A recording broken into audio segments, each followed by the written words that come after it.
Right, this is a diagram of what your write-up for your market failure internal assessment should look like.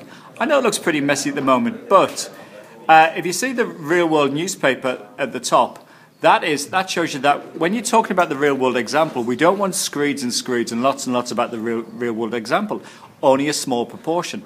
The biggest part by showing this area here is we need economics, and there should be a nice write-up, and there should be a diagram in that, and that diagram needs to be referred to in the write-up if you want to get merit. So you need a nice clear what the market failure is, why it exists, and how it impacts the diagram, and especially allocative efficiency. Then you've got to do two strategies, strategy 1 and strategy 2. Now when you're writing about your strategies, you've got to show how the strategy solves the market failure. Now there might be a diagram like this within that write-up, or what you could do is also, in your write-up for one of the strategies, is refer to your previous diagram. So you might not need to do another diagram, but there has to be a reference to a diagram in these two strategies. Again, we want to see nice, clear what the policy is, why the policy works, and how this is related on the diagram.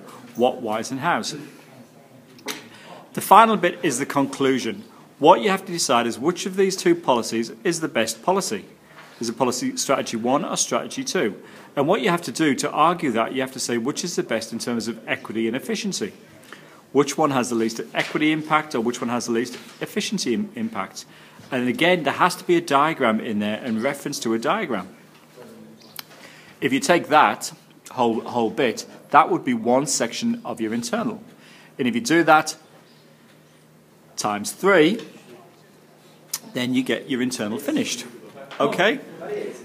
Write any questions below. Thank you very much. Bye-bye.